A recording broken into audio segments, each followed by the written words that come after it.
We were going to do Shakespeare the way it was meant to be done. No special lighting, you could see the audience.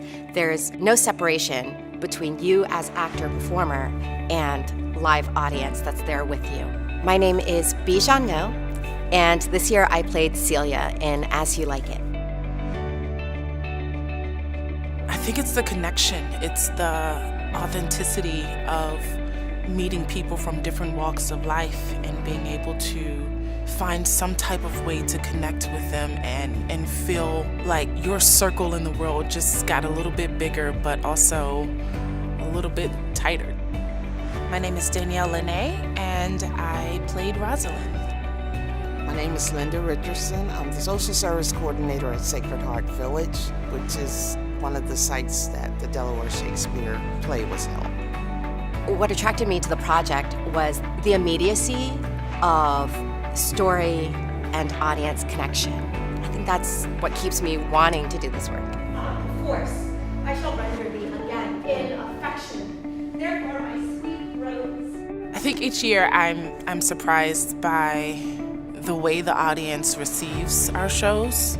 I'm always amazed at how people watch theater. I'm such an observer, so I like to see how people observe and how people experience and what they get out of it. And I'm always taken aback by, how connected they are, how clear the story is to them, and how engaged they are at the end, and how thrilled they are by the story. It's Shakespeare, so I would think that this heightened text is sometimes hard to understand, but it's not. And you see it every time you step into a new space, a new venue, how each audience member is just there every step of the way on the journey that you take. You served me such another trick. Never come in my sight more. Rosalind, I come within an hour of my promise. Break an hour's promise of love. Right before the show, we interact as actors. We interact with our audience. We invite them into the space, they invite us into their space, and then we start the show, and there's no changing of the lights. There's nothing to separate us from that moment on. We have the costumes, and then we have certain set pieces that we take with us to each venue.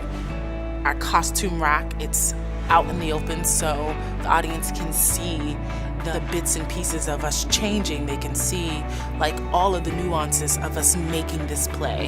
And I think it just enhances the experience that we're all doing this together. I was kind of taken back on myself because I didn't know what to expect, and it turned out really, really wonderful. We're not just bringing the play, we're with each audience, we're creating something new.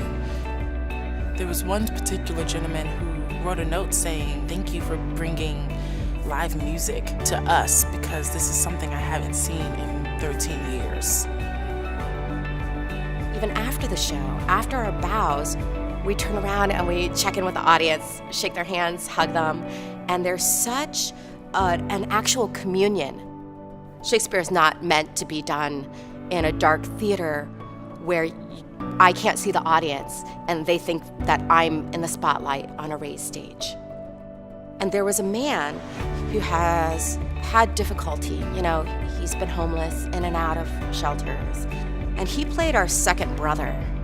And he delivered it beautifully. His crown bequeathed to his banished brother, and all their lands resorted to him again. And at the end, he said in high school he loved drama. But our presence there that day and bringing As You Like It into that center allowed him to reconnect with this part of himself that he had kind of forgotten about. A lot of people love the show, wanting to know, was it going to be again next year? You just never know what their experiences are, and you never know where they're coming from and what life is like in their shoes. Even if we affect one audience member, I feel like we've done our job.